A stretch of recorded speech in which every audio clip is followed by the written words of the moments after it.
I had to throw this in here because one, it does show you what that CEO fraud protection looks like, but no joke, I was putting this presentation together and not 10 minutes after I finished the slide deck, of course I had to edit, but I had finished it, and 10 minutes later, this email landed in my inbox, which was a BEC scam. It was CEO fraud.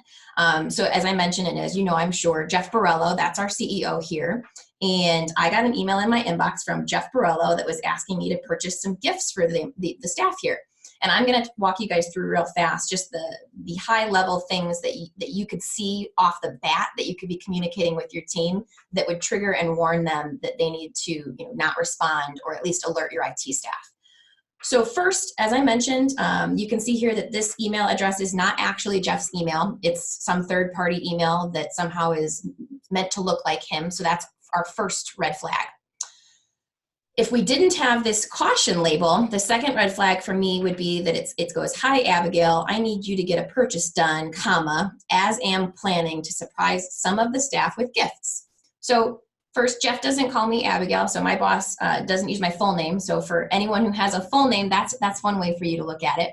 But more important here, we've got, "I need you to get a purchase done, comma, as am planning." That's not proper grammar. That's not the way Jeff speaks typically anyway. But for some situations, you may not have that interaction, and your staff may not know that the boss or the CFO doesn't use that verbiage. You can see here your confidentiality would be appreciated, so as not to ruin the surprise. Email me once you get this. So that's actually clever. A lot of times these emails are going to ask for immediate action in the form of a purchase, a paid invoice, or a transfer. This one actually asked me to engage, which is something that would make your defense go down. You'd go, okay, I'm going to respond to this email.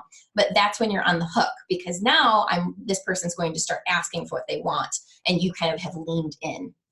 So last but not least, one of the other final things that stands out for me in this email, at least, is that it ends with "regards, comma, sent from my iPhone." So this one's going to be important for you to note as well, because this is a popular technique that criminals are going to use. They're going to throw like the "sent from iPhone" or the "sent from phone" signal in at the end of the message. And that's because it's going to change the way that you receive the tone and the urgency of the message, right? Because typically we only send emails when we're from our phones if we're on the go, right? So this is my boss who's apparently on the go, who needs something from me and is messaging me from their phone. So the urgency, maybe some of the typos, all of those things are kind of forgiven. But good thing for me, the one thing that I know that the criminal doesn't know is that Jeff doesn't have an iPhone. So that's also another tell.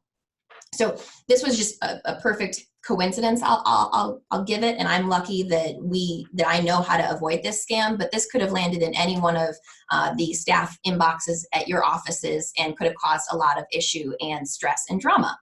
But the last thing I guess I should point out here is that with the CEO fraud protection implemented and assigned to Jeff and other executives at our company, we do have that added layer of protection, and our employees are alerted just as yours would if you had that set up and functioning for you. So that kind of rounds out our presentation for today.